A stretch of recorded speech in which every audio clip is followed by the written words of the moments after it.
durante a nossa trajetória e discussão até aqui, nós conseguimos entender que saúde e doença não são duas faces de uma mesma moeda. E nós temos, a partir da Comissão Nacional sobre os Determinantes Sociais de Saúde, que foi estabelecida em 2006, os seguintes determinantes: os fatores sociais, econômicos, culturais, étnicos, raciais, psicológicos e comportamentais, que influenciam a ocorrência de problemas de saúde e seus fatores de risco para a população.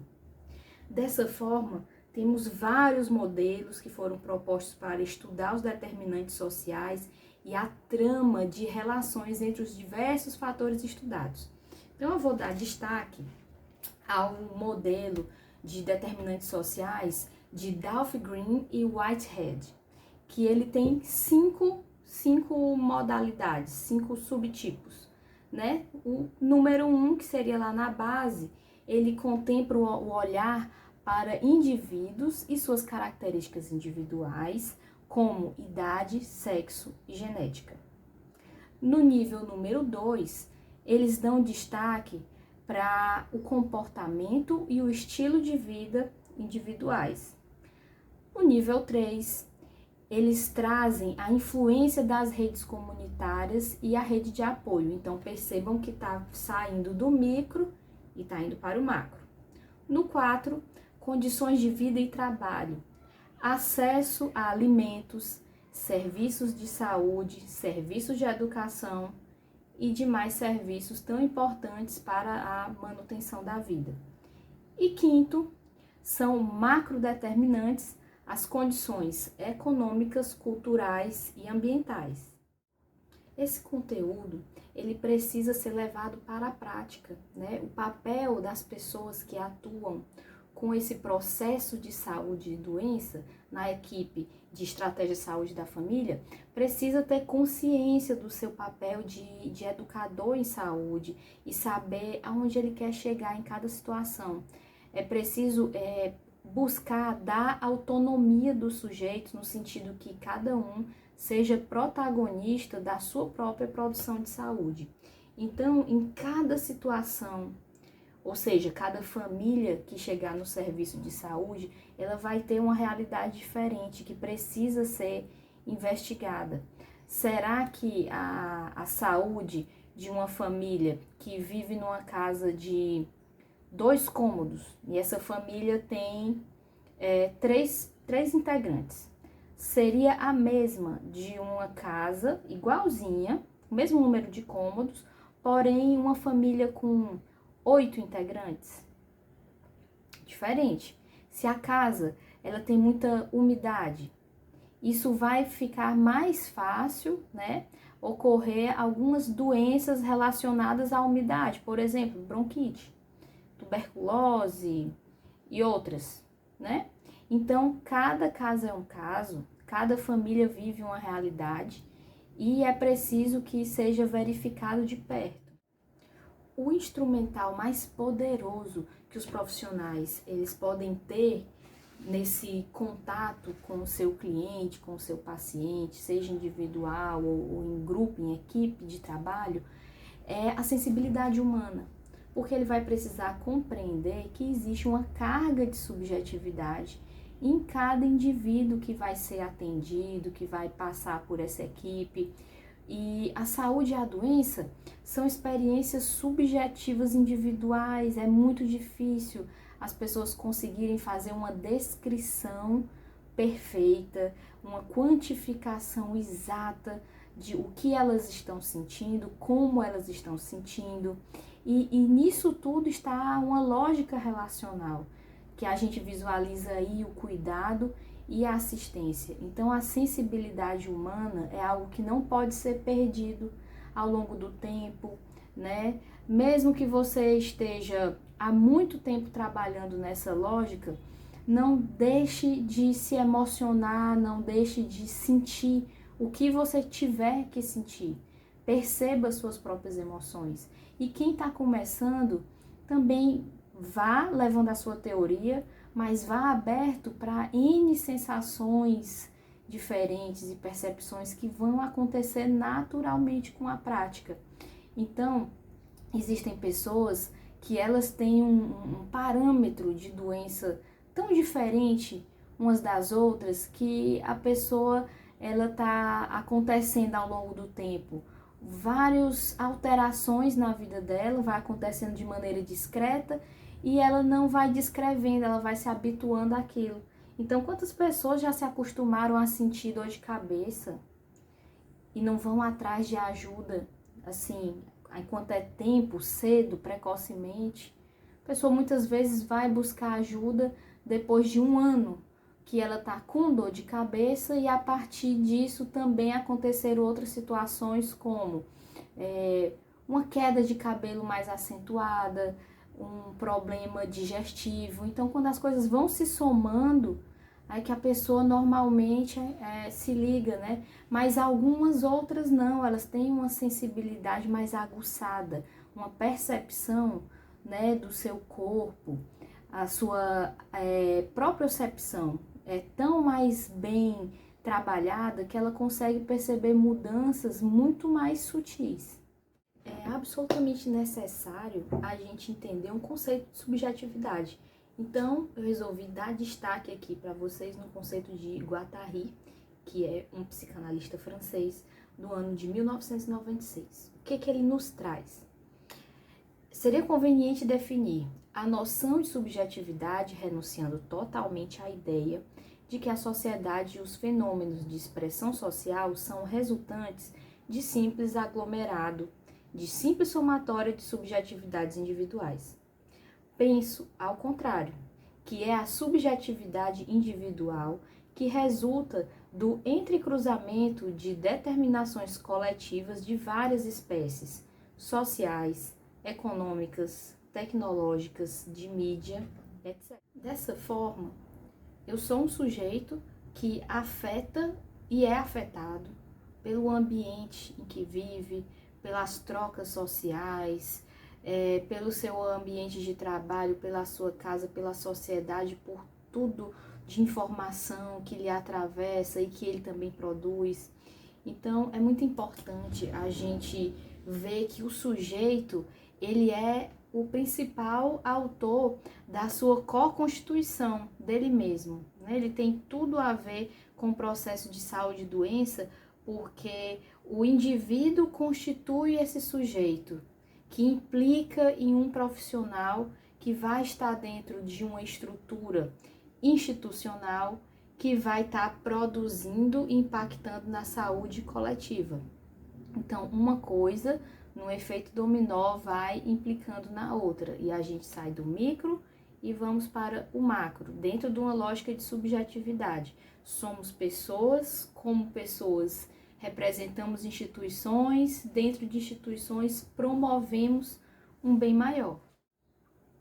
Vamos nos aprofundar um pouco mais sobre o adoecimento mental e emocional. As emoções, elas podem ser causa de adoecimento, porque nós adoecemos à medida que nós perdemos a capacidade de nos adaptarmos ao meio externo. Por exemplo, existe uma história sobre o sapo na panela. Eu não sei se vocês já ouviram falar, mas eu vou aqui contar brevemente para vocês. O sapo, se ele entrar na panela cheia de água, no fogo, essa água vai esquentando. E o sapo tem um poder muito bom de adaptação ao meio. Então, ele vai mudando a temperatura do corpo dele e ele vai se adaptando a essa alta temperatura. Porém, chega um ponto em que está tão quente, entrando em ebulição, e esse sapo, ele se desespera. Ele percebe que não dá mais para ele ficar ali não, é quentura demais, e ele quer pular da panela, mas ele já não consegue, porque ele desgastou toda a energia que ele tinha nesse processo de adaptação à temperatura. Ou seja, moral da história, o sapinho, ele morreu, porque ele foi ali, ele entrou num ponto de ebulição, né? Ele entrou num ponto de que começou a ferver a água com ele lá. Mas, sobretudo, ele chegou a esse ponto, a essa situação, porque ele perdeu a capacidade de identificar o momento certo que ele tinha que sair daquela situação. Muitas vezes nós não temos esse olhar aguçado, né, por um instinto mesmo de sobrevivência. Qual o momento exato que a gente deve sair das situações? Qual o momento que a gente tem que se preservar e que a gente não pode continuar gastando energia com situações difíceis, insalubres, que prejudicam a nossa saúde mental?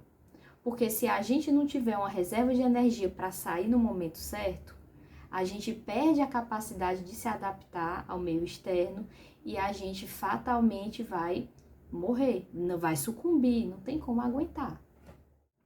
A nossa mente é muito poderosa nesse processo de saúde e doença, porque nela temos ali no nosso cérebro uma região chamada sistema límbico, que é a nossa central emocional.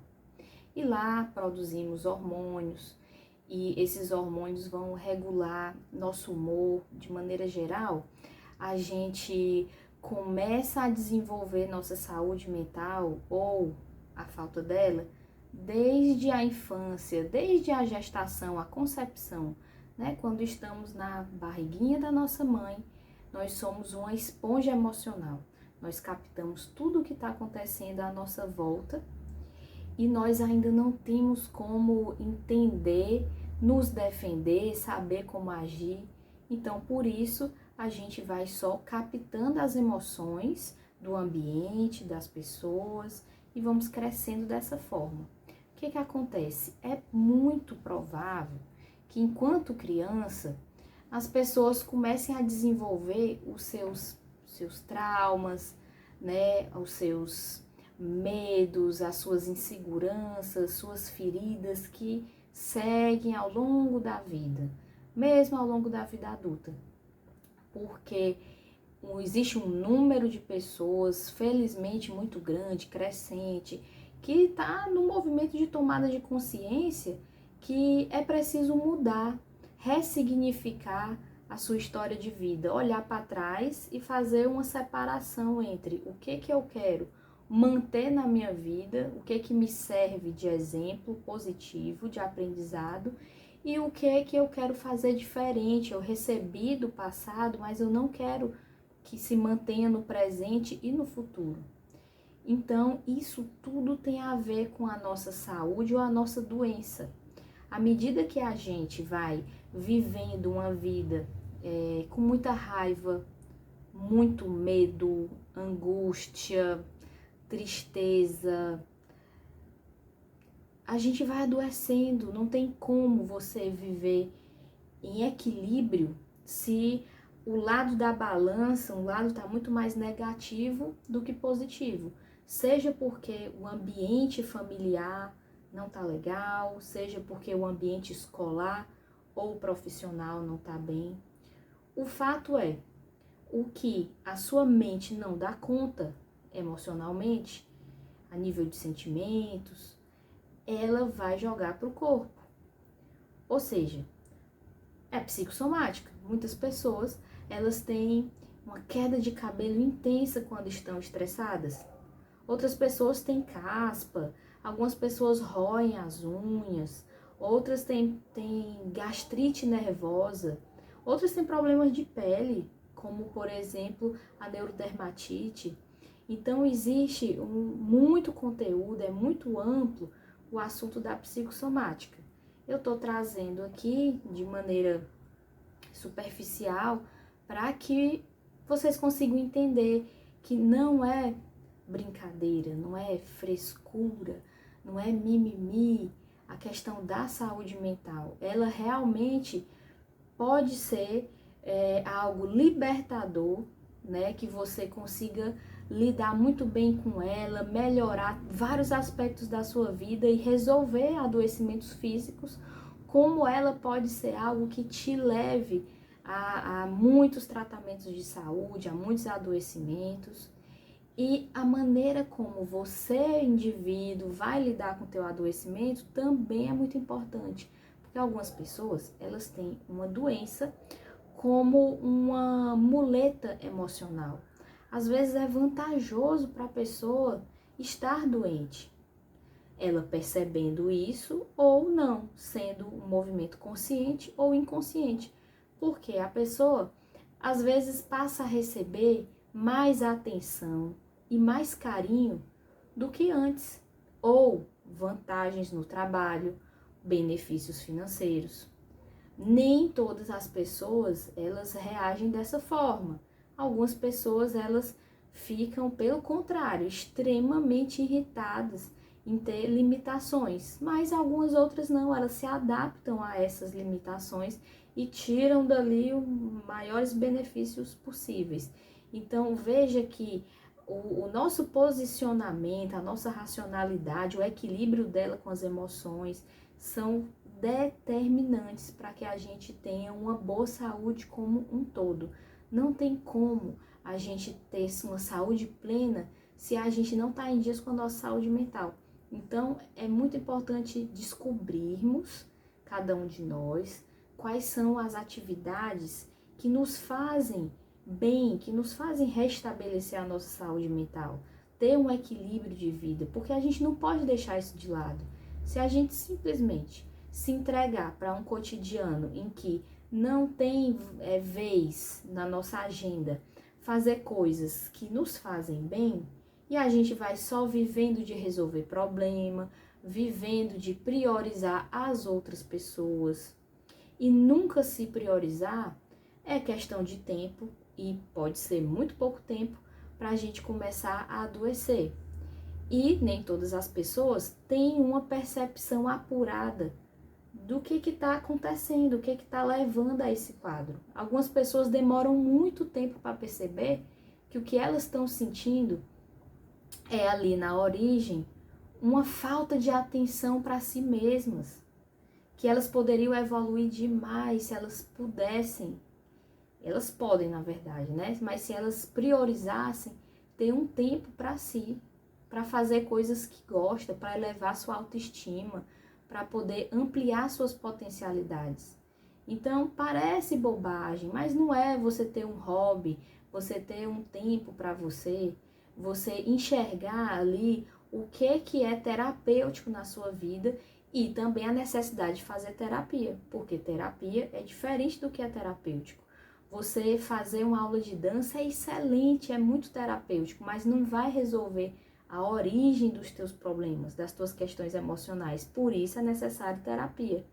Então é muito importante que na equipe tenham pessoas com diferentes formações, com diferentes olhares, mas que elas mantenham o olhar, o foco no trabalho multidisciplinar e transdisciplinar para estar uma pessoa colaborando com a outra.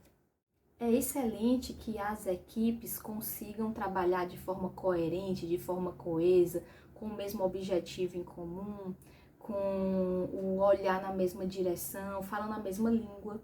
E dessa forma é possível fazer um trabalho preventivo. E uma definição de prevenção é ação antecipada, baseada no conhecimento da história natural, a fim de tornar improvável, o progresso posterior da doença.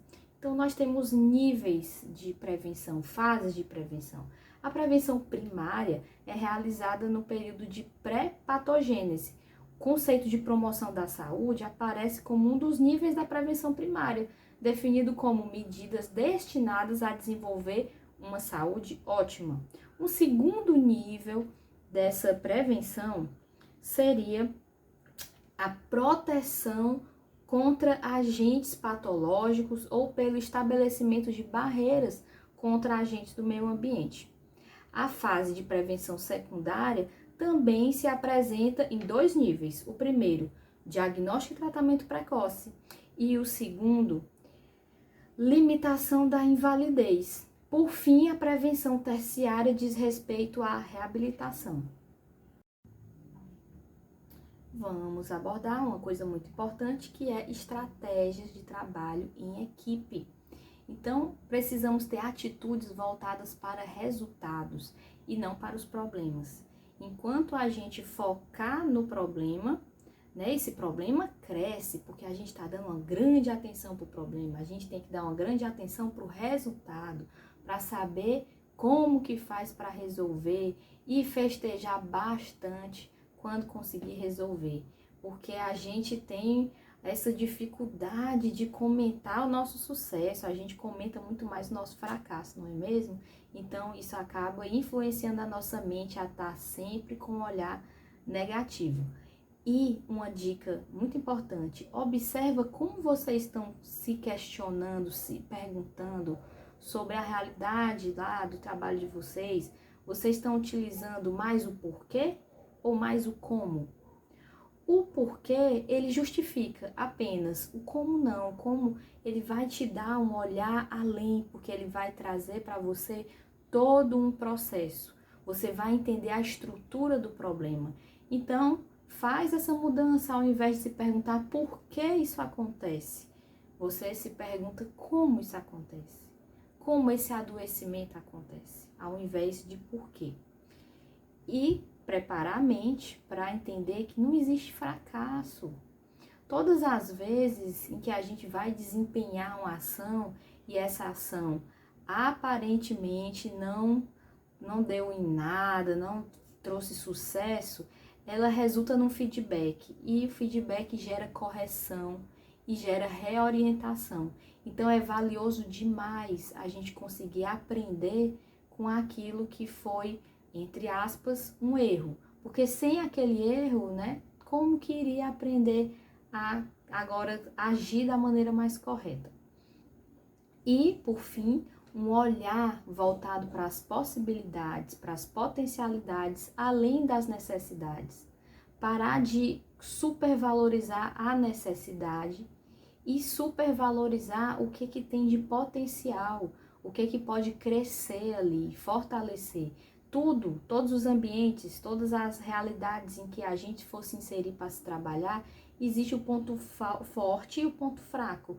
Vamos investir mais nos pontos fortes, fortalecê-los cada vez mais. Nós não vamos ignorar o que precisa de urgência, né? Saiba entender que existem coisas urgentes e coisas importantes e você tem que correr no urgente. Porém, saiba valorizar também as potencialidades, certo? Então, eu espero que esse conteúdo tenha sido útil para vocês. Espero que vocês tenham conseguido sair desse nosso bate-papo valorizando muito mais a saúde de vocês e enaltecendo e fortalecendo isso, tá bom? Muito obrigada pela atenção, até a próxima. Um beijo, um cheiro no coração e tchau, tchau!